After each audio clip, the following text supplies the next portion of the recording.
Muy buenas noches y nuevamente bienvenidos. Como lo comentó Jerry al principio, estamos en una serie de 3 temas.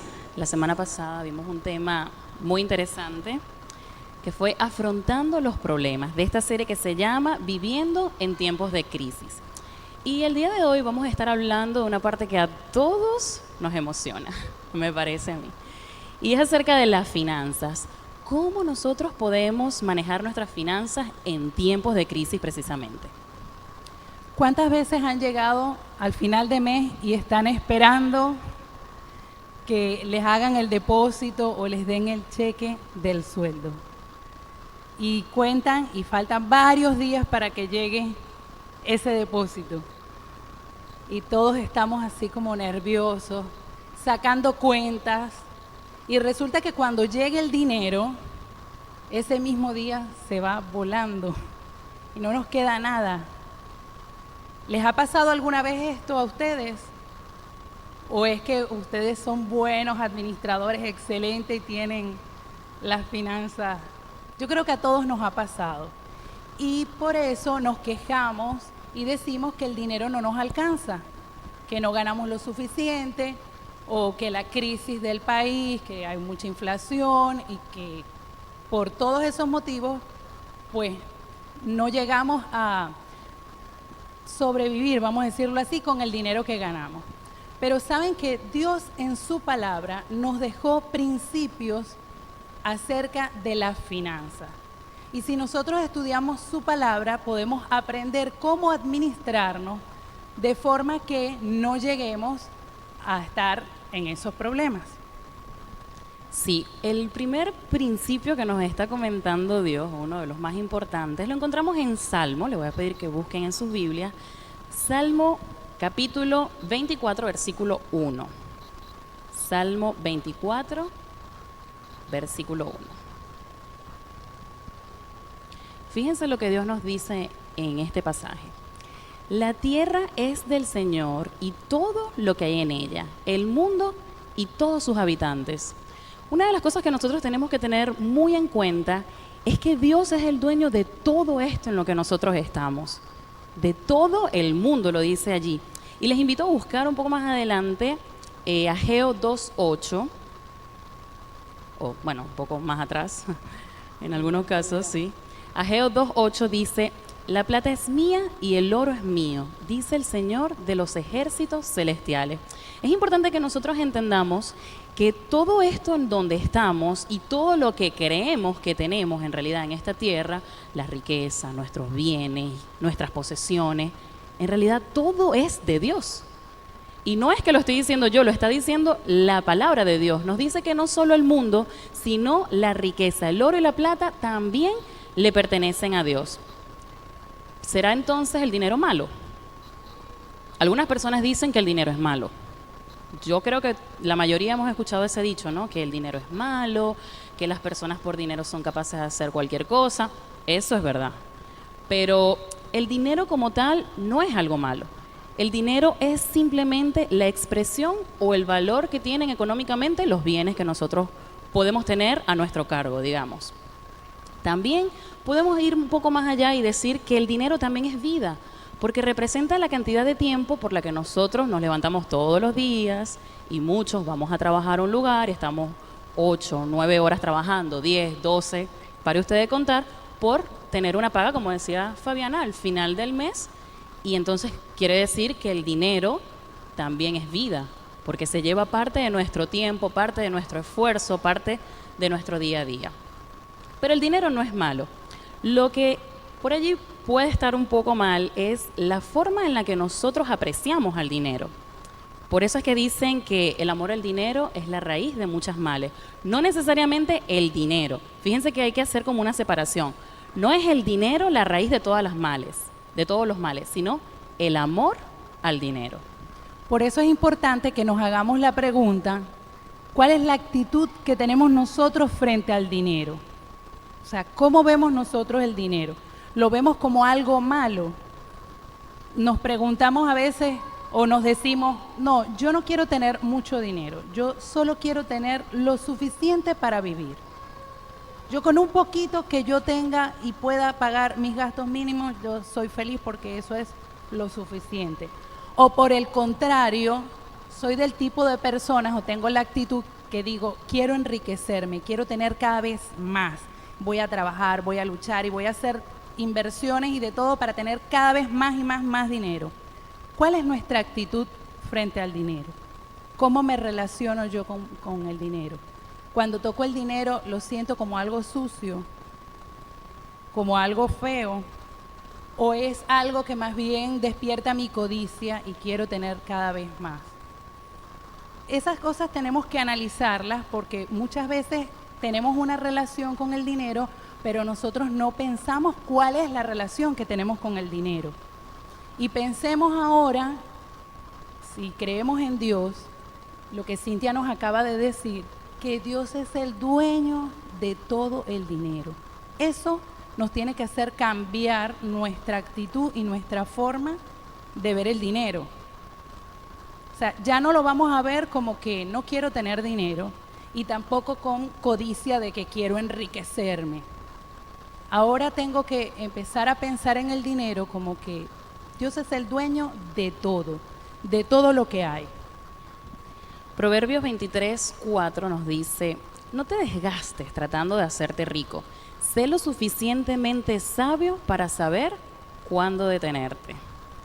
Y si sabemos que el libro de Proverbios es uno de los libros con mayores consejos, digamos, en cuanto a la sabiduría, y consejos del día a día además, podemos entender por qué nos están diciendo esto, ¿no? Porque capaz muchas personas en sus ganas de ser ricos, de cubrir todas sus necesidades, de vivir cómodamente, han terminado haciendo cosas que tal vez no eran lo correcto. No porque el dinero fuese malo, sino porque tuvieron una actitud errada, tal vez, en cuanto al dinero. Entonces nosotros debemos comenzar con este principio de saber que en realidad todo lo que nosotros tenemos o creemos que en realidad tenemos, todo es de Dios. Y cuando nosotros entendemos que todos nuestros bienes, aparentemente nuestros, repito, son de Dios, entonces nuestra actitud hacia el dinero va a cambiar, porque nos va a importar más lo que Dios piense de nosotros o cómo yo administro esto mejor para Dios, que en realidad enriquecerme o beneficiarme a mí, únicamente a mí. Y por eso hoy vamos a ver las claves para administrar el dinero. Las claves bíblicas. Vamos con la primer clave, si pasan la siguiente diapositiva. Y bien, la primera es aprender a ser mayordomos. ¿Qué es un mayordomo? Un mayordomo es una persona que administra los bienes de otra. A veces tenemos aquella asociación en nuestra cabeza de una persona que administra una casa. Se tiene que encargar de todo lo que necesita esa casa, es el mayordomo de la casa. Realmente no es el dueño de la casa, pero es quien cuida todo lo que se necesita para que esa casa esté en funcionamiento. Y bueno, eso mismo nos invita a Dios que seamos nosotros, que seamos mayordomos, porque ya dijimos que el dinero es de Dios, todas las riquezas son de Dios. Entonces Dios quiere que nosotros aprendamos a administrar su dinero. No es nuestro, es suyo y debemos aprender a administrarlo. Sí, nosotros también debemos ser cuidadosos, ¿no? Cuando tenemos el dinero, porque muchas veces creyendo en que todo lo que tenemos realmente es nuestro, llegamos a hacer cosas que no están del todo bien y las justificamos y pensamos que de esa forma estamos bien delante de Dios, aunque no cumplamos con lo que dicen las leyes, por ejemplo. Una de las cosas de ser mayordomos realmente es cuando nosotros entendemos que nos debemos primero a Dios, a su dinero, pero también nos debemos a las leyes del país donde estamos. Esto quiere decir que un buen mayordomo no debería dejar de pagar los impuestos que debe pagar al año, ¿no? Por lo que ha recibido durante todo el año. Esto también quiere decir que un buen mayordomo no puede pagar menos de lo que la ley estipula que debe pagarse a sus empleados, ¿no es cierto? Fíjense lo que dice Deuteronomio 24, versículos 14 y 15. Si lo pueden buscar en sus Biblias, Deuteronomio 24, versículos 14 y 15. Dice así: jamás te aproveches de los obreros pobres y desamparados, ya sean hermanos israelitas o extranjeros que vivan en tu ciudad. Debes pagarle lo que les corresponde al final del día, antes de que caiga el sol, porque son pobres y cuentan con esa paga para vivir. De lo contrario, ellos podrían clamar al Señor en tu contra y tú serías responsable de pecado. Imagínense el consejo que se les está dando aquí. Entonces muchas veces nosotros, por ejemplo, decimos, bueno, voy a poner un ejemplo muy sencillo, necesito tomar el subte, pero ya que la puerta está abierta, bueno, paso por allí. O mejor, no sé, voy a tratar de saltármelo para no pagar lo que me corresponde pagar, aun cuando sé que debo hacerlo y que tengo el dinero para hacerlo. Tal vez nos puede pasar esto tan sencillo, tal vez podemos decir, bueno, si tengo un negocio, si esta semana no me ha ido muy bien en las ventas y le pago a mis empleados semanal, por ejemplo, bueno, no les voy a pagar en este momento porque yo no me siento en condiciones y le pago la semana siguiente. Cuando nosotros hacemos todo este tipo de cosas, realmente no nos estamos comportando como buenos mayordomos. Cuando nosotros estamos quitándole algo a alguien para dárselo a otra persona sin ver sus necesidades, no nos estamos comportando como mayordomos. Y fíjense lo tremendo del asunto que Dios mismo nos dice, si ellos claman a mí, entonces ustedes van a ser culpables de pecado. Y eso va a tener consecuencias. Entonces, tenemos que aprender a ser mayordomos. Eso implica ser administradores del dinero de Dios. Leamos Salmos 8, versículo 7. Salmos 8, 7. Dice, los pusiste a cargo de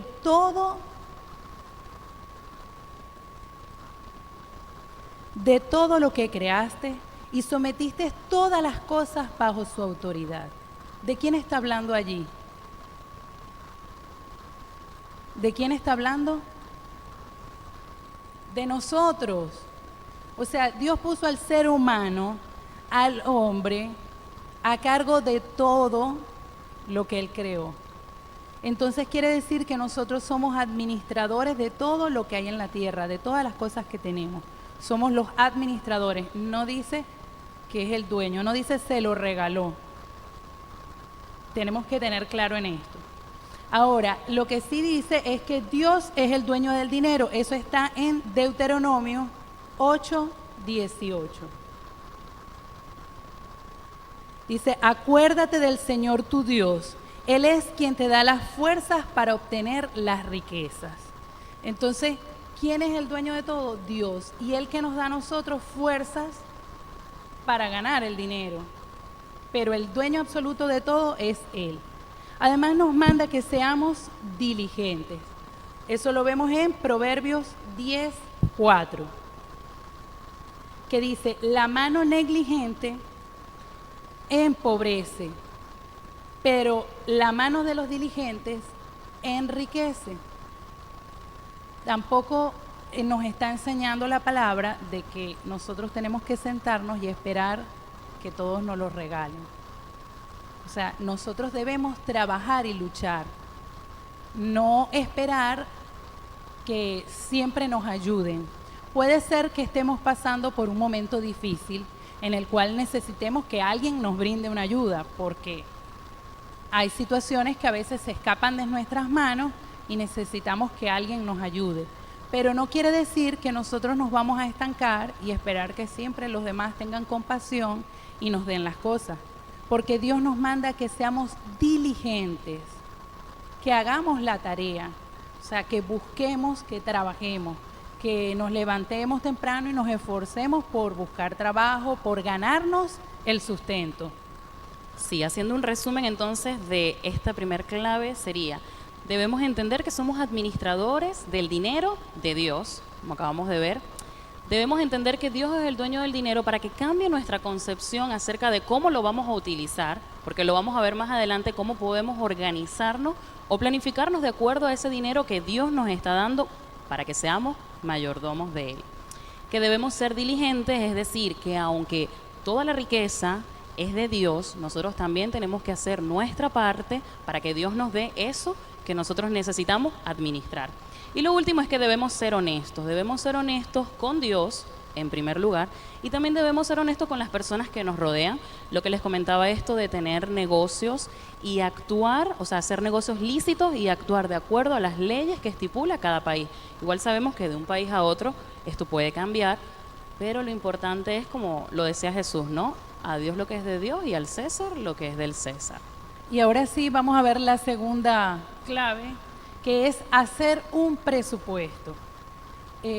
A veces no tenemos por costumbre hacer un presupuesto o se lo dejamos solo a las personas que trabajan en administración o en contaduría. Pero en realidad es algo muy sencillo que debemos aplicar porque nos ayuda a tener un panorama de qué es con lo que contamos. Así que un presupuesto es una estimación de los ingresos que recibimos y de los gastos que tenemos. Es muy simple y Jesús nos dio la clave. Les voy a invitar a buscar en sus Biblias el libro de Lucas para que vean lo que dice Jesús con respecto al presupuesto. Lucas 14, 28. Lucas 14, 28.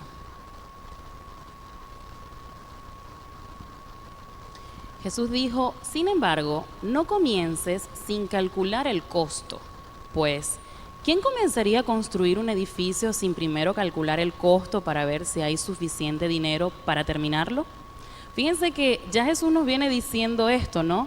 Hay que entonces hacer una estimación, como dice Fabi, que es el presupuesto. Es muy sencillo hacer un presupuesto y nosotros podemos hacer un presupuesto, digamos, para el mes siguiente, basándonos en el mes en el que estamos o en el mes que acaba de terminar. Una de las cosas más fáciles para hacer el presupuesto es que nosotros lo podemos anotar, porque si lo vamos a tratar de recordar en nuestra memoria, bueno, sé que hay personas que tienen muy buena memoria, yo no soy una de ellas, o no considero que lo sea, pero creo que a todos nos sirve un poco más cuando lo vemos por escrito, ¿no? Entonces es importante que nosotros digamos, lo primero que tenemos que saber es cuáles son nuestros ingresos, digamos, al mes, cuánto nos entran como ganancia. Y eso lo anotamos. Si puede variar, pues entonces nosotros vamos a anotar el monto aproximado, ¿no? Lo otro que tenemos que hacer es comenzar a pensar en cuáles son estos gastos que nosotros sabemos que se van a repetir todos los meses y que son gastos fijos. Nosotros sabemos que fijo vamos a pagar, por ejemplo, los servicios. Si estamos en un lugar donde alquilamos, bueno, fijo vamos a tener que pagar ese alquiler. Sabemos que la luz, el agua, todo este tipo de servicios los vamos a tener que pagar de manera fija. El gas, que puede tener una que otra variación, pero nosotros sabemos un aproximado de cuánto vamos a gastar en esto. Y es importante que nosotros acá tomemos también conciencia en cuanto a las prioridades. Ahora vamos a hablar un poco más acerca de esto de las prioridades. Pero nosotros podemos ir anotando todo este tipo de cosas que sabemos que van a ser gastos fijos. ¿Qué le sigue, Fabi? Vamos a pasar a la siguiente diapositiva para tener en claro lo del presupuesto. Me encanta saber que Jesús nos habló acerca de que debemos tener un presupuesto. Me gusta eso. Es un ejemplo que debemos seguir. Entonces, como Cintia decía, lo primero que vamos a hacer es anotar cuáles son nuestros ingresos. Que algunas personas que tienen el sueldo fijo, pues ya todos los meses tienen el mismo ingreso. Y otras personas que tienen otro tipo de trabajo, esos ingresos pueden variar. Después de eso, es muy importante que nosotros hagamos lo que Dios nos enseñó, que es sacar lo que a Él le pertenece, lo que Él nos pidió en la Biblia y nos dijo que debemos devolverle, que son el 10% de nuestras ganancias, que es el diezmo. Aunque no es el tema hoy hablar de los diezmos, sí es bueno que razonemos que si Dios es el dueño de todo y Dios nos dice a nosotros que demos ese 10%, pues ¿quién somos nosotros para discutir si debemos darlo o no? Si no es algo que Dios nos está pidiendo que pensemos, sino que es algo que nos está diciendo que devolvamos. No sé si me captan lo que les quiero decir. Entonces digamos que esto no sería discutible. Esto tiene que ser fijo de nuestras ganancias. Y lo que sí de nuestro corazón, y ya después vamos a estar hablando acerca de eso, las ofrendas que queremos dar. Luego, como dice Cintia, bueno, anotamos todos los gastos fijos que ella ya explicó que era. Y después de los gastos fijos, entonces vendrían los gastos variables. ¿Qué son gastos variables? Los que ocurren de vez en cuando. O sea, son gastos que debemos hacer, pero no es algo que hacemos todos los meses. Por ejemplo, una familia cuando va a empezar las clases, tiene niños, debe comprar útiles escolares, un uniforme escolar. No todos los meses van a estar comprando los uniformes ni los útiles, pero hay una época en el año en que deben hacerlo. Entonces deben en el presupuesto tomar en cuenta cuando viene esa fecha para hacer ese gasto. También puede ocurrir algún desperfecto en la casa y nosotros debemos tener en el presupuesto algo guardado, asignado, un porcentaje para eso. Porque si no sabemos cuándo se va a dañar algún artefacto o algo, se rompió el vaso de la licuadora. Esto es algo real que nos pasó. Entonces, no estamos, digamos que no hemos pensado, bueno, el mes que viene me voy a comprar un vaso para la licuadora. No, es algo imprevisto. Entonces, si tengo un fondo que yo aparté para ese imprevisto, pues puedo cubrir ese gasto, que no va a ocurrir siempre, sino que es algo variable, que es de acuerdo a la ocasión. Sí, es importante decir que los presupuestos son bastante subjetivos. Y el decir que son bastante subjetivos quiere decir que se pueden adaptar a las necesidades de cada persona. Es decir, una persona soltera que esté viviendo solo en determinado momento de su vida, que tenga 20 y tantos, 30 y tantos, no va a tener las mismas necesidades de una persona que ya tiene 2 hijos, tiene todo un matrimonio, que vive, no sé, en X lugar. Va a cambiar. Sus ingresos pueden cambiar, porque tal vez son 2 personas las que estén trabajando en casa. El gasto que tengan por los hijos, toda la parte de la escolaridad y todo esto también va a influir en el presupuesto. Entonces, lo que queremos decir con esto es que de acuerdo a las necesidades que tenga cada uno, hay que sentarse a hacerlo. Un presupuesto para una persona que está sola es muy sencillo de hacer porque lo hace directamente la persona. Y debe también establecer algo que es muy importante, que son las prioridades. Esto de las prioridades a veces nos cuesta mucho cuando escuchamos que tenemos que ahorrar por un lado y se nos mezclan los deseos con las prioridades, con las urgencias, con lo importante, que llega un punto que ya no sabemos qué es más importante que otra cosa. Pero cuando, por ejemplo, es un núcleo familiar, los que están haciendo un presupuesto, deben sentarse a evaluar también cuáles son las prioridades del conjunto. No podemos decir que tal vez para mí es muy importante que en la casa lo que se compre para comer sea X, Y o Z, porque tal vez para otro miembro de la familia que tenga ciertas especificaciones a la hora de comer, esto puede variar. Entonces tenemos que tomar en cuenta eso como una prioridad también. Y esto también va a variar. Hay familias que prefieren invertir más en educación que en, por ejemplo, ropa o vestimenta. Hay familias que prefieren invertir un poco más en comida que en educación. O hay otras que les parece que es más importante tener reuniones juntos o salir a comer o disfrutar, y esto, bueno, cada familia tiene que establecerlo. No estamos queriendo decir que hay un único patrón para hacer las cosas, no. Es importante que cada familia se reúna y tengan claro cuáles son también sus prioridades. ¿Pero por qué digo prioridades? Porque también pasa que muchas veces nosotros vemos que hay una familia que tiene realmente problemas económicos, que no llega a final de mes, que no puede pagar sus gastos, pero vemos que tiene el último teléfono celular que salió. O vemos que estas personas viajan de un lugar a otro constantemente, pero siempre se quejan que no tienen dinero y que no llegan a fin de mes. Salen a comer todos los fines de semana. O salen a comer todos los fines de semana. Entonces también allí nosotros tenemos que revisar un poco cuáles son nuestras prioridades. ¿Qué es lo más importante para la familia? ¿Salir a comer todos los fines de semana, o que los niños tengan la ropa, o que haya alimento en la casa, o que estén cubiertos todos los gastos? Todo este tipo de cosas, pues obviamente va a depender de una familia a otra, pero debemos tomarlas en cuenta. Claro, hay que hacer un análisis concienzudo de lo que realmente nos gusta y queremos hacer, a lo que necesitamos, porque humanamente siempre vamos a tender a irnos por lo que nos gusta y lo que queremos, pero no necesariamente eso es lo que necesitamos. Y si nosotros no nos organizamos con un presupuesto, lo más probable es que hagamos eso, que gastemos más de lo que realmente nos ingresa. Y es por eso que cuando llega el sueldo, cuando hacen el pago del sueldo, ya está comprometido totalmente, porque hemos gastado en todas las cosas que queríamos tener, porque nos gustaban, salimos a comer, a pasear, y nos damos cuenta al final, no, es que no gano lo suficiente. Sí, no gano lo suficiente o es que gasté de forma desorganizada. Entonces, cuando hacemos el presupuesto es como sentarnos y decir, esto es lo que tengo para cada cosa. Y puedo disponer en ese presupuesto una cantidad de dinero para esas cosas que nos gustan. Si nosotros queremos salir a comer, podemos anotarlo en el presupuesto, pero entonces ya sabemos con cuánta frecuencia podemos hacerlo. Tal vez lo hacíamos todos los fines de semana y no nos alcanza para hacerlo todos los fines de semana. Entonces, bueno, lo vamos a hacer una vez cada 15 días o una vez al mes. Entonces, no es algo de lo cual nos vamos a reprimir, pero lo vamos a hacer de forma más organizada y sin endeudarnos. Sí, también tenemos que tener en cuenta cuál es el objetivo del presupuesto que nosotros queremos hacer.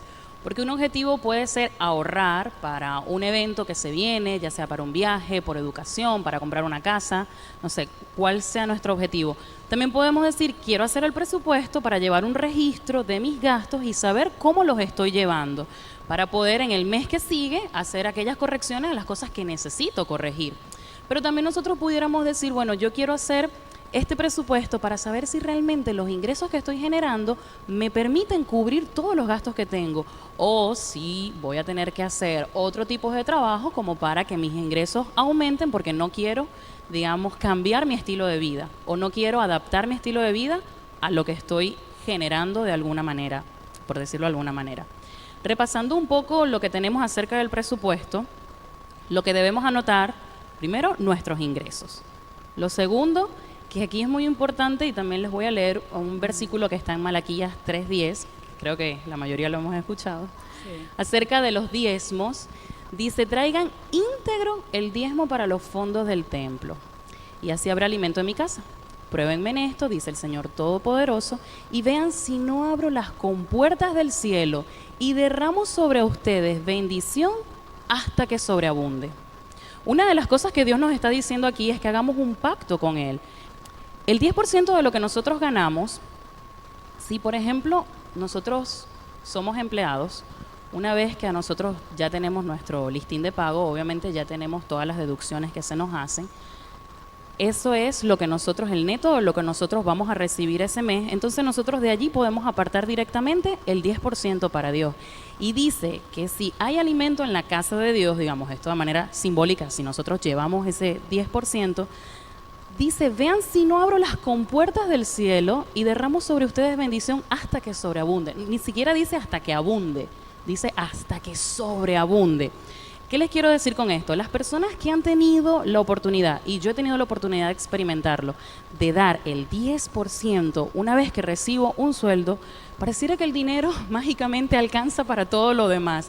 Como que el presupuesto realmente me sirve y se ajusta todo cuando yo estoy dispuesto a dar ese 10% diciéndole a Dios, bueno, Señor, tú sabes cuáles son mis necesidades. Entiendo que hay muchas personas que a veces con lo que generan, digamos, o lo que ganan en el mes, pues por ahí se les complica un poco diezmar, pero yo simplemente los invito a que hagan una prueba. Si ustedes lo prueban o si le preguntan a alguna que otra persona si tienen alguna experiencia real con esto del 10% que le damos a Dios, véanlo. Capaz les sirve y ustedes van a ver esta promesa que se da en su vida, que va a sobreabundar esto, aunque lo que reciban no sea, en teoría, muchísimo dinero. Lo que pasa es que nosotros lo vemos humanamente y decimos el dinero no va a alcanzar, pero cuando pensamos que Dios es el dueño del dinero, que Él no necesita ese 10% porque realmente es poco para todo lo que Dios tiene, realmente necesito yo devolverlo para demostrarle a Dios de que yo no dependo de ese sueldo, sino que dependo de Él.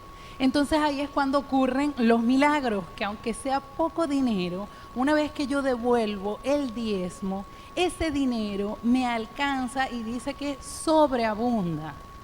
Entonces es cuestión de que cada uno de nosotros lo ponga en su corazón y haga la prueba, lo pruebe, por eso es que dice probadme ahora, haga la prueba con Dios y reciba las bendiciones. Bueno, además de los diezmos, habíamos hablado acerca del ahorro.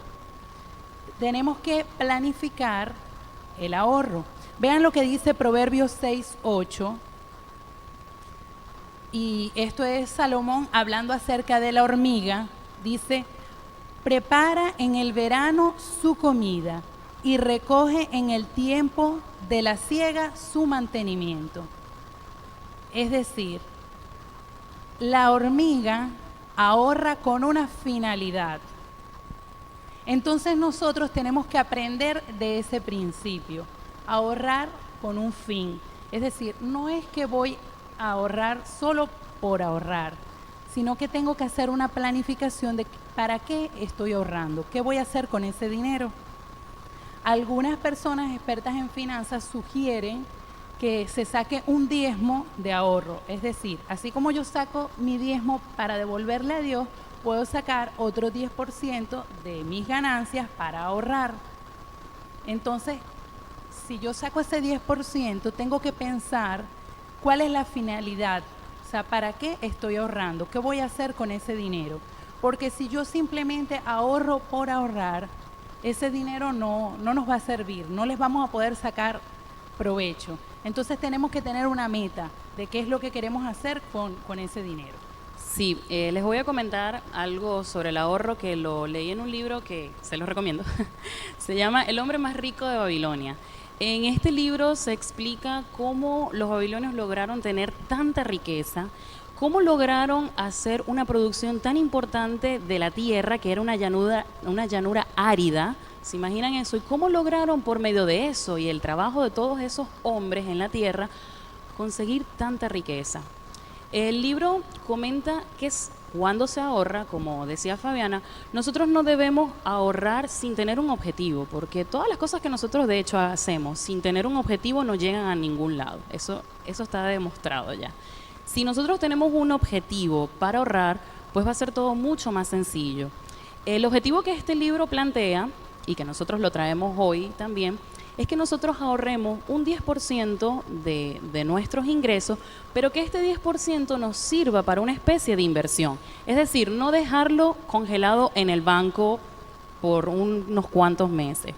También esto del 10% nosotros tenemos que tomar en cuenta la inflación de cada país, ¿no? Hay países que tienen una inflación mucho mayor al 10% y el dinero pues se comerían nuestros ahorros si los tenemos, ¿no? No tendría mucho sentido, por llamarlo de alguna manera, tener únicamente un 10% de ahorro. Pero lo importante sería que con este 10% que nosotros tengamos, que lo vamos a ir ahorrando cada mes, al final de un año, al final de 6 meses, al final de 3 meses, dependiendo de nuestras necesidades, dependiendo de nuestros ingresos y de lo que queramos hacer, nosotros podamos invertirlo. ¿En qué podemos invertirlo? Primero debemos invertirlo en algo que sea conocido para nosotros, un rubro que nos guste, que nos interese o en el que nos comprometamos a aprender. Porque hay personas que dicen, yo voy a invertir en bonos. Bueno, ¿qué sabes de bonos? Nada. Entonces es un poco riesgoso tomar una decisión así en invertir en algo que nosotros ni siquiera nos vamos a comprometer a investigar, al menos a saber qué condiciones aplican, qué leyes hay, cómo actúa, cada cuánto vencen o cómo se reparten los intereses. Todo ese tipo de cosas hay que investigarlas. Otra cosa que nosotros tenemos que tomar en cuenta, según las recomendaciones de este libro, es que cuando nosotros invertamos en algo, debe ser algo seguro. Muchas veces llegan personas a nosotros y nos dicen, te tengo un negocio excelente. Y nos comienzan a contar de un negocio y bueno, ¿y qué ley hay que regule este negocio? ¿Qué organismos nacionales o internacionales, digamos, está suscrito esta empresa? No saben. Entonces todas estas cosas tenemos que tomarlas en cuenta. Ojo en donde nosotros vamos a depositar nuestro dinero, porque puede que no lo veamos más nunca. Otra de las cosas es que nosotros podamos reclamar ese dinero en cualquier momento. Hay personas que invierten en letras, en bonos, en acciones, y a veces no pueden retirar ese dinero en un determinado periodo. Entonces, si después surge alguna, no sé, un inconveniente en la familia y necesitamos ese dinero, pero sabemos que no lo podemos retirar de acá al 2020, pues esto nos va a complicar un poco. Entonces, todas estas cosas tenemos que tomarlas en cuenta cuando nosotros vamos a invertir en algo.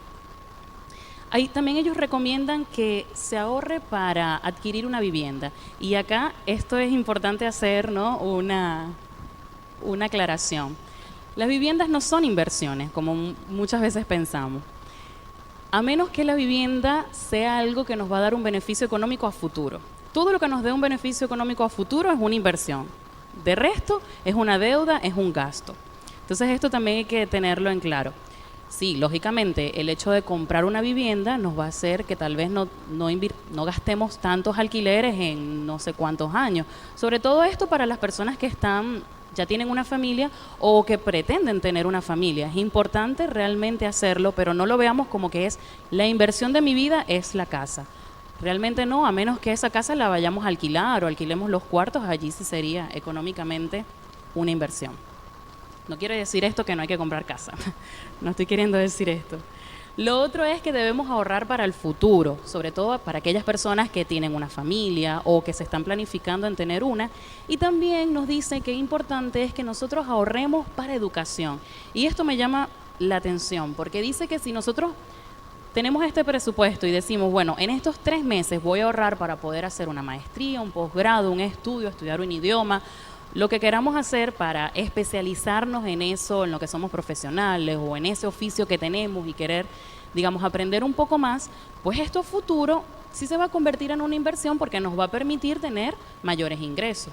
Entonces, sí es importante que ese 10% que vamos separando cada mes, pues lo utilicemos en algo concreto que luego en el futuro nos rinda beneficios económicos. Y algo muy importante, a veces cuando escuchamos invertir, pensamos en algo complicado, algo difícil, y que solo algunos expertos pueden hacerlo. Y la respuesta a eso es simplemente que no estamos educados para eso. O sea, cuando estudiamos algún idioma, estudiamos matemáticas, estudiamos otras cosas, pero nadie nos enseña finanzas. Entonces, no lo sabemos, no sabemos qué hacer. Como Cintia decía, bueno, yo he escuchado que hablan de gente que compra bonos y no tenemos ni idea de qué es eso. Entonces, debemos tomar en cuenta esto y empezar a leer y a informarnos. Hay muchos libros sencillos de finanzas que nos pueden empezar a enseñar, digamos, el ABC, lo básico. Y de ese modo, que nosotros vamos aprendiendo, sabemos qué podemos hacer con nuestro dinero. Y así cuando viene alguien que nos quiere contar de un fantástico negocio, nosotros vamos a tener herramientas para poder analizarlo y no caer en errores simplemente por desconocimiento. Vamos a ver la siguiente clave, que es muy importante de estas claves que estamos aprendiendo, claves bíblicas para administrar las finanzas, y es evitar las deudas. Muy importante porque... Y muy difícil también. Y muy difícil, porque caemos en deudas. Y lo que ya creo que ya esta es la tercera vez que lo digo, o sea, llegamos en el momento en que vamos a cobrar el sueldo y ya todo está destinado a la cantidad de deudas que tenemos. Y a veces no nos damos cuenta que vamos adquiriendo un compromiso tras otro, no podemos asumir todos esos compromisos porque nunca nos planificamos y llega un momento en que las deudas nos están ahorcando, nos están ahogando. Ya debemos tener en cuenta que una deuda es una obligación. O sea, una vez que yo acepto eso, estoy obligada a darle ese dinero a otra persona. Bien sea porque pasé muchas veces la tarjeta o porque alguien me habló de algo que me gustó, en el momento no lo pensé y dije, ay, me gusta, lo quiero para mí, lo voy a comprar. Y después, sí, estoy como quien dice ahogada en las deudas. Entonces allí también es cuestión de que empecemos a analizar qué es lo que realmente necesitamos, qué es una prioridad y qué no. Y si en este momento a todos nos sacaran del lugar donde estamos, de nuestra casa,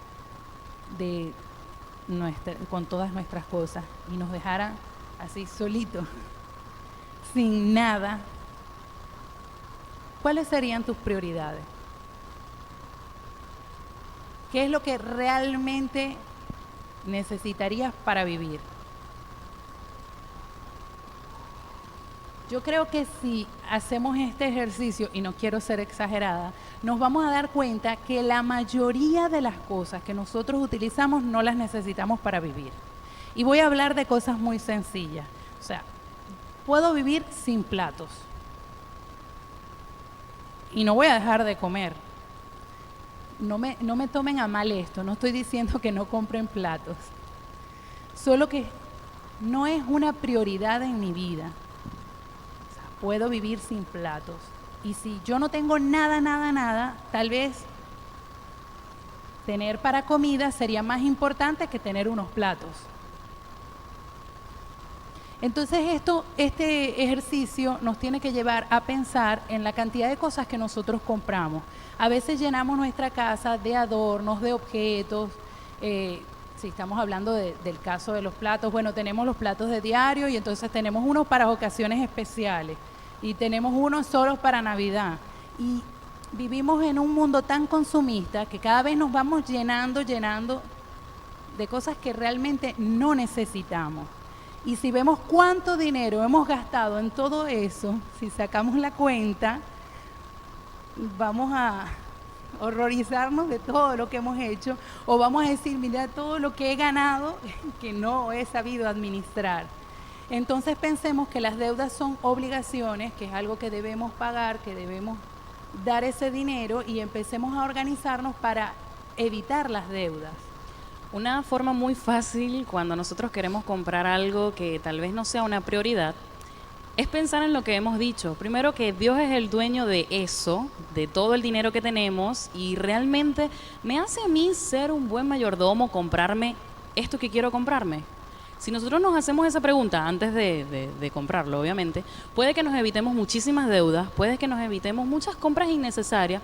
No sé si les ha pasado que a veces compran algo, lo llevan a la casa, lo dejan en un lugar y después que lo ven dicen, bueno, ¿y esto de dónde habrá salido? Nunca lo usé, no era tan importante. O nos compramos ropa que a veces pasa meses en el armario que nunca utilizamos y, bueno, ¿para qué tengo esto aquí? Que muchas veces hasta terminamos regalando porque tal vez ni nos gustaba mucho el color o no nos quedaba tan bien, pero lo terminamos comprando. Pero si nosotros aplicamos este filtro de decir, ¿realmente esta compra me hace ser buen mayordomo? Puede que sí, puede que no. Y lo otro que también podemos aplicar acá es la regla del presupuesto. ¿Esto está dentro del presupuesto? Si está dentro del presupuesto, bueno. Si dentro de ese presupuesto puedo hacer que entre con algo de flexibilidad, pues bien. Pero si no, entonces esa puede ser una manera de detenernos. Fíjense lo que dice Salmo 37, 21. Los invito a buscar Salmo 37, 21.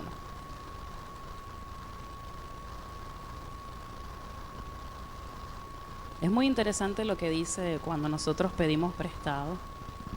Que es una forma de endeudarse también, Sí. Pedir dinero prestado.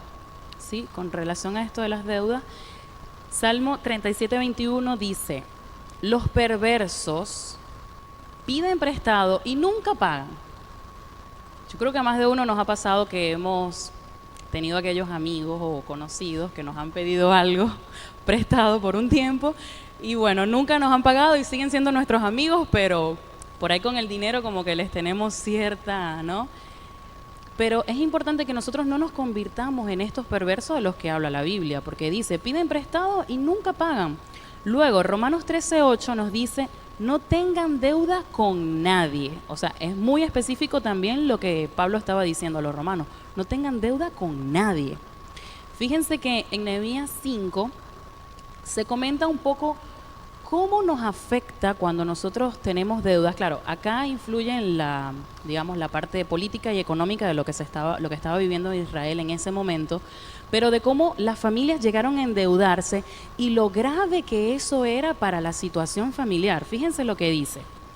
Nuestras familias son tan numerosas, decían los israelitas, que necesitamos más comida para sobrevivir. O sea, no les estaba alcanzando el dinero. Otros decían, Hemos hipotecado nuestros campos, viñedos y casas para conseguir comida durante el hambre. Otros más decían, para poder pagar los impuestos tuvimos que pedir dinero prestado, dando nuestros campos y viñedos como garantía. Pertenecemos a la misma familia de los que son ricos y nuestros hijos son iguales a los de ellos. Sin embargo, tenemos que vender a nuestros hijos como esclavos solos para conseguir lo necesario para vivir. Ya hemos vendido algunas de nuestras hijas y no hay nada que podamos hacer porque nuestros campos y viñedos ya están hipotecados a otros. Imagínense la situación tan grave que estaban enfrentando estas personas que tenían que vender como esclavos a sus propios hijos para poder tener algo con que alimentarse. Puede que nosotros hoy comencemos con una deuda muy pequeña, pero la deuda normalmente trae a otras deudas, es algo como mágico. Pero deuda acarrea deuda. Deuda que no pagamos, obviamente, ¿no?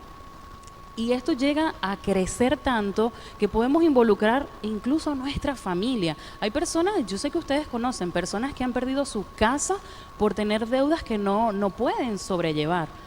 Entonces también tenemos que pensar en la influencia que tienen las deudas con otras personas que nos rodean, a las que estamos afectando. No solo a la persona a la que le estamos robando dinero, porque en otros términos es eso, cuando nosotros no pagamos estamos simplemente robando.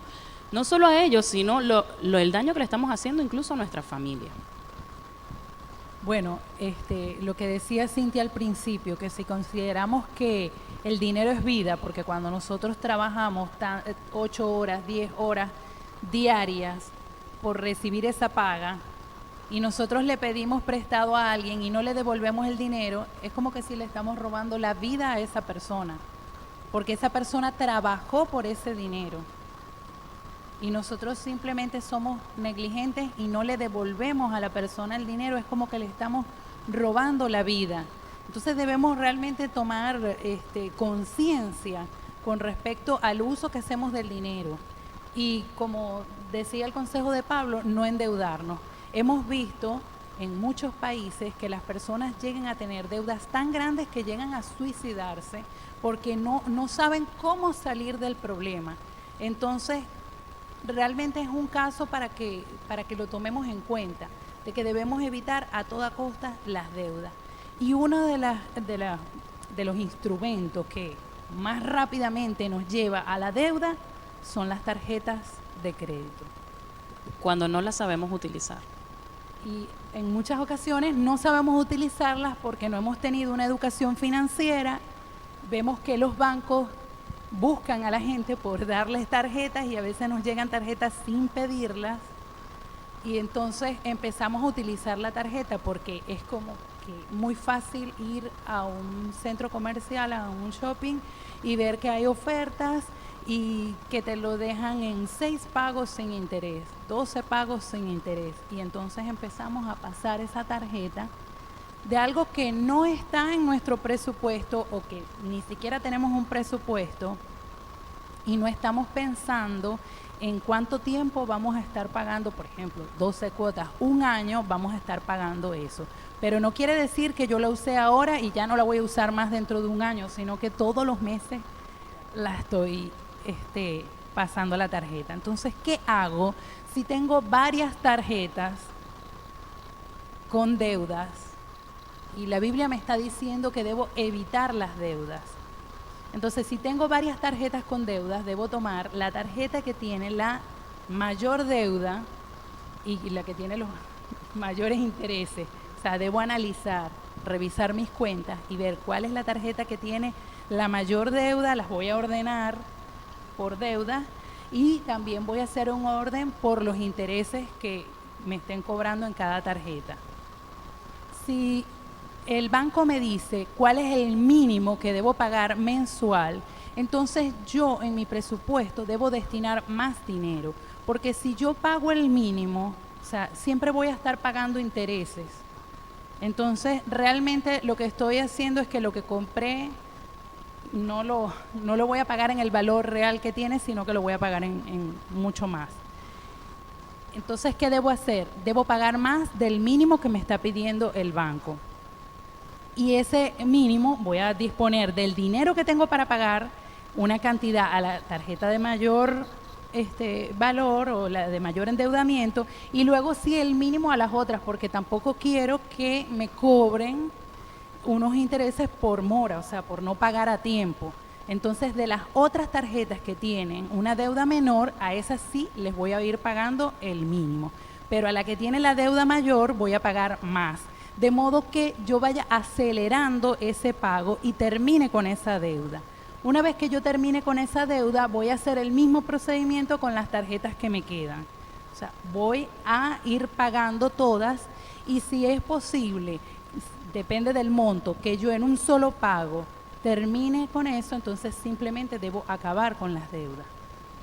Si no sabemos usar las tarjetas, lo mejor que podemos hacer es tomar una tijera y cortarlas. Porque mientras las tengamos, y sobre todo si nos gusta comprar, si somos compradores compulsivos, nos vamos a endeudar. Entonces es preferible no tenerlas para no tener la tentación de endeudarnos. Pero también es bueno que si las tenemos, analicemos y aprendamos cómo podemos usar las tarjetas a nuestro favor. O sea, ¿de qué nos puede servir tener una tarjeta? Claro, que antes quería comentar de lo que estabas diciendo de pagar las tarjetas. Cuando nosotros terminamos de pagar esa tarjeta, si ya hemos aprendido que en nuestro presupuesto podemos vivir mensualmente sin ese dinero que destinábamos a pagarla y ya no tenemos deuda, ¿qué podríamos hacer con ese dinero? Decir, ¿lo vamos a gastar en otra cosa?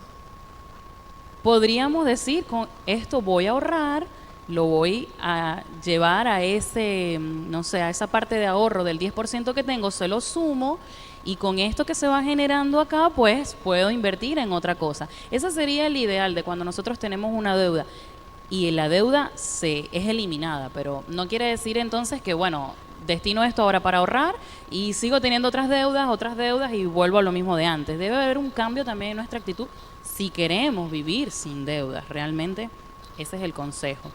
Pero lo que nos comenta Fabi es que cómo nosotros podemos hacer para utilizar realmente bien, o cómo podemos ser buenos mayordomos de las tarjetas de crédito. Bueno, lo primero es que cuando nosotros vayamos a comprar algo con la tarjeta de crédito, debemos pensar si tenemos ese dinero en nuestra cuenta bancaria. O si, por ejemplo, sabemos que nosotros cobramos el último día hábil del mes y la tarjeta corta el día 14 del mes siguiente, entonces nosotros decimos, bueno, voy a hacer esta compra porque cuando cobre ya voy a tener el dinero para pagar la tarjeta antes de que venza. Y pagar de una vez todo el monto de lo que hemos hecho. Tratar de no usar esto de los meses, un pago, digamos, exacto, a varios meses sin intereses. Si lo vamos a utilizar, que sea realmente algo que estemos necesitando, que sea algo muy importante y que podamos aprovechar una oferta o algo que nos convenga, pero tal vez no hacerlo con todo para que no se nos generen estas deudas que vamos a tener mensualmente y poder tener ese dinero para pagarlo. Es simplemente un consejo. Claro, lo que podemos hacer es que si ya sabemos que tenemos los gastos fijos, podemos pagar con la tarjeta de crédito los gastos fijos porque ya tenemos en el presupuesto el dinero para esos gastos y pagamos la tarjeta de una vez. Entonces, ¿cuál es la idea de usar la tarjeta? La idea es que tengamos un mejor score en el banco, o sea, que el banco diga, oh, esta persona es responsable, paga, y nos pueden dar luego un préstamo mayor, porque somos responsables, un préstamo que podríamos utilizar para lo que queremos invertir, porque ya investigamos y decidimos que eso es algo que vamos a hacer, vamos a invertir y podríamos utilizar eso. Es decir, allí estaríamos utilizando la tarjeta para nuestro beneficio.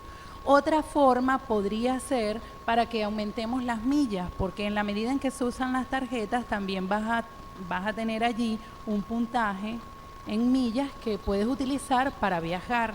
Entonces, si como familia quieres viajar, tal vez puedes utilizar la tarjeta de esa manera. Es decir, no usarla de forma inconsciente, sino algo planificado, que si la voy a utilizar no es para endeudarme, sino para sacarle provecho al instrumento. Y otra de las cosas que nosotros podemos también tomar en cuenta es el hecho de que cuando ya estamos muy, pero muy endeudados con una tarjeta de crédito, Normalmente hay bancos que compran las deudas de las tarjetas de créditos de otros bancos. Entonces, esto es una opción que nos puede servir en cuanto a los intereses.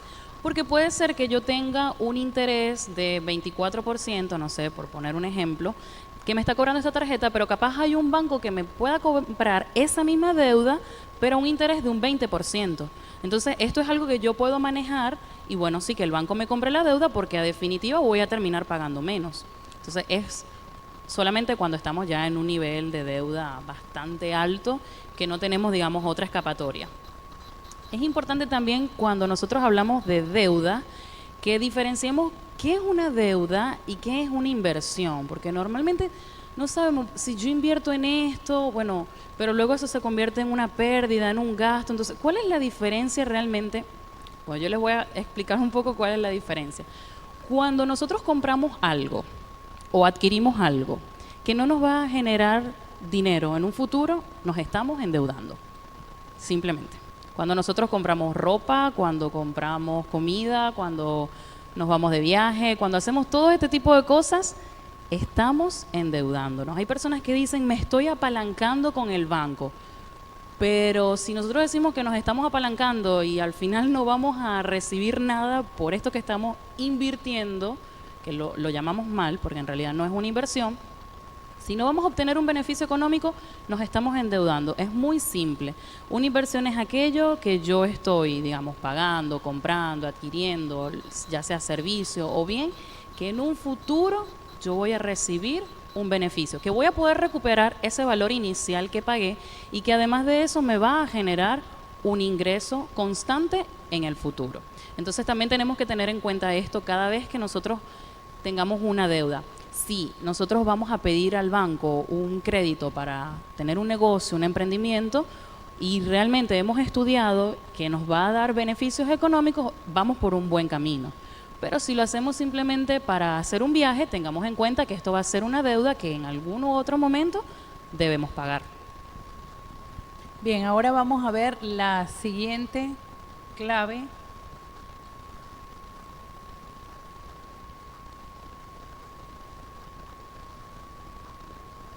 Estamos viendo las claves bíblicas para administrar nuestras finanzas y vamos a ver la clave número 4.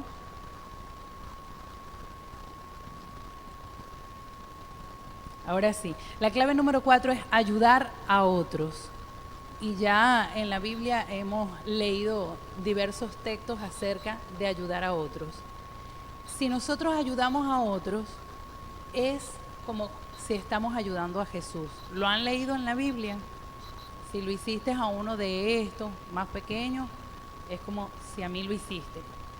Entonces, si nosotros le estamos pidiendo dinero a otro, tenemos que pensar también que es como que si le estamos pidiendo dinero a Jesús y debemos devolverle el dinero.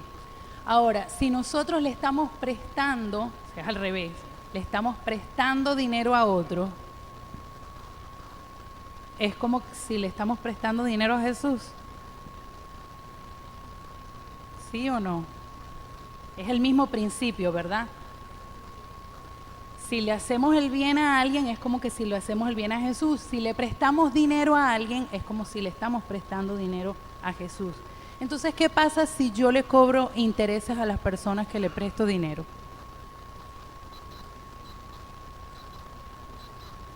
Le estamos cobrando interés a Jesús. Vamos a ver qué dice la Biblia acerca de esto. Tengo acá Éxodo 22, del 25 al 27, le invito a buscarlo. Éxodo 22, perdón, del 22, del 25 al 27. Dice, si prestas dinero a cualquiera de mi pueblo que pase necesidad, no le cobres interés, como acostumbran a hacer los prestamistas. Si tomas el abrigo de tu prójimo como garantía de un préstamo, se lo devolverás antes de la puesta del sol. Puede ser que este abrigo sea la única manta que tiene para abrigarse. ¿Cómo podrá dormir sin abrigo? Si no se lo devuelves y tu prójimo clama a mí por ayuda, yo lo oiré porque soy misericordioso. Qué tremendo esto, ¿no? A veces nos cuesta Se nos hace muy fácil cuando nos están ayudando decir, bueno, esta persona está haciendo lo correcto y lo que dice la Biblia que tiene que hacer. Pero cuando somos nosotros los que estamos prestando dinero, como que a veces nos cuesta más entender que actúa el mismo principio, como decía Fabiana. Es el mismo principio. Si nosotros estamos ayudando a otro, tenemos que ver sus necesidades. Pero vamos a suponer que nosotros tenemos nuestro presupuesto establecido y que realmente no tenemos dinero para ayudar a una persona. Entonces a veces hay personas que sacan ese dinero para ayudar a otro, lo ayudan, esa otra persona luego no tiene la posibilidad de regresarles el dinero y estos, al que lo prestó, le genera un caos total en su presupuesto, un caos total en su mes. Entonces a veces también tenemos que pensar un poco las cosas y decir, ¿realmente puedo ayudar a otro? Hay un principio que también es muy bueno y es decir, yo presto y no espero nada a cambio. Si nosotros prestamos y no esperamos nada a cambio, si me lo devuelven es como que estoy ganando. Porque ya en mi mente dije, bueno, ese dinero lo regalé, lo di, lo doné, el nombre que le queramos colocar. Pero si esto es algo en lo que realmente yo tengo comprometido ya, pues el consejo sería no prestar ese dinero. Lamentablemente, podemos ayudar a la persona con otro tipo de cosas, digamos, ya sea con tiempo o hablándole, comentándole a otro que tal vez lo pueda ayudar, buscando la manera de hacer que esto sea un poco más fácil la situación, pero si nosotros no nos podemos comprometer, es mejor no hacerlo.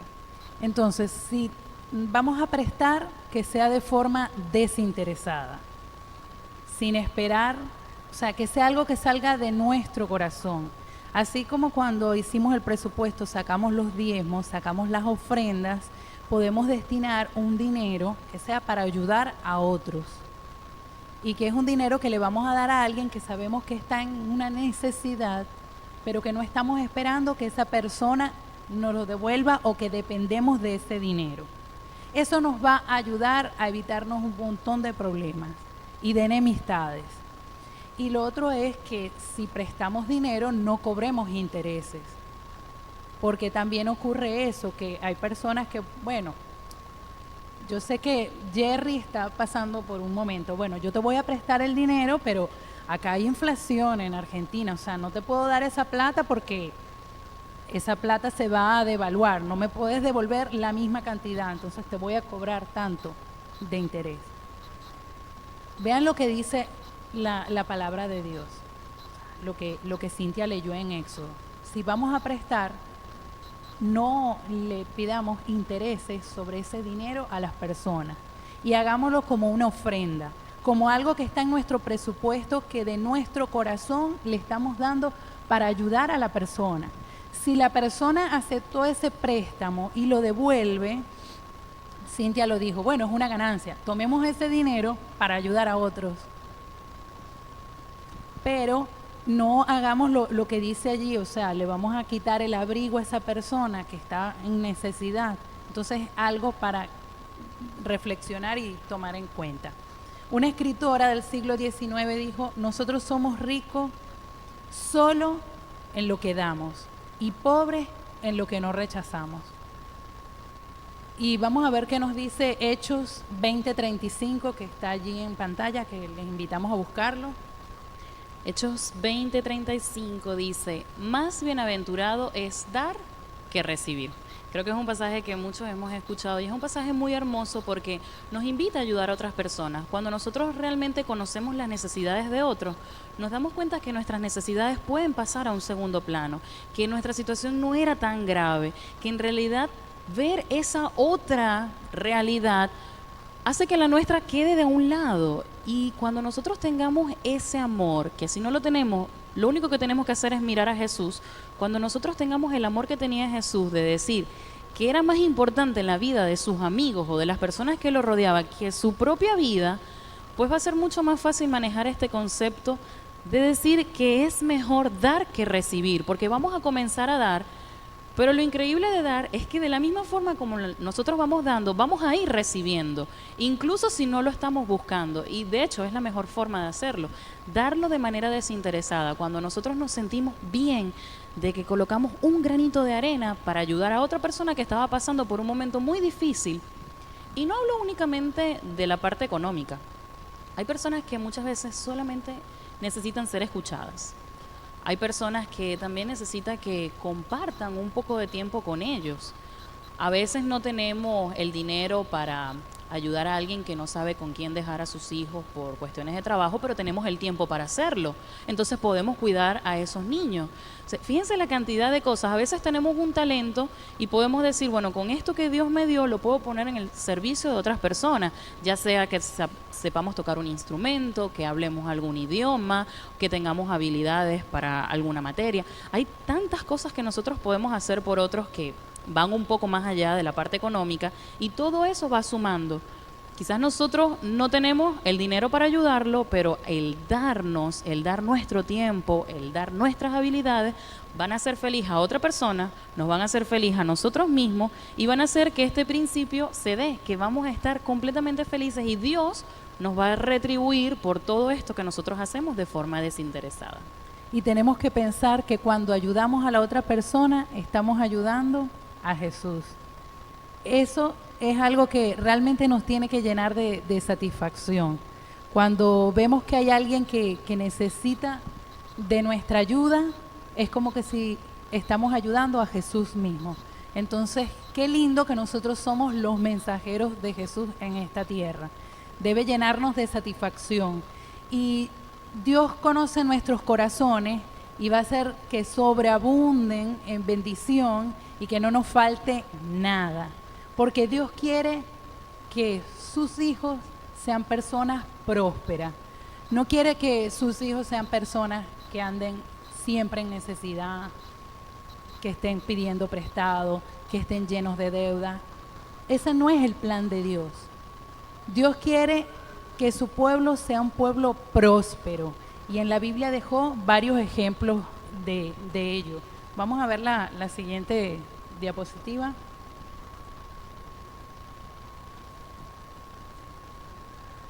En la Biblia vemos varios ejemplos de personas prósperas. ¿Cuáles son algunos de esos ejemplos?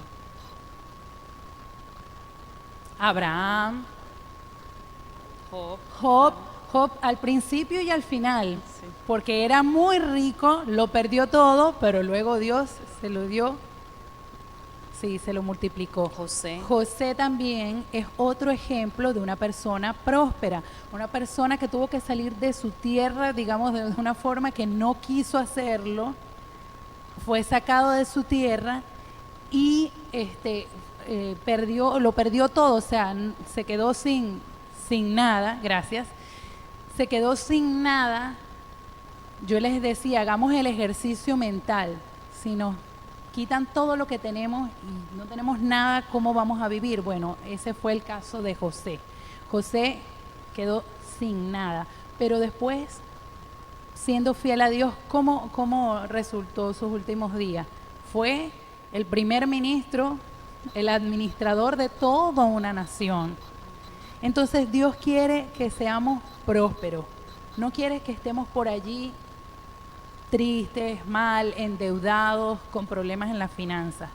Así que hoy tenemos que poner en nuestra mente que Dios es el dueño de todo el dinero y nos va a dar abundante dinero siempre y cuando aprendamos a administrarlo, y que tenemos que empezar a organizar nuestras finanzas para administrar bien ese dinero y recibir las bendiciones abundantes que Dios tiene para nosotros.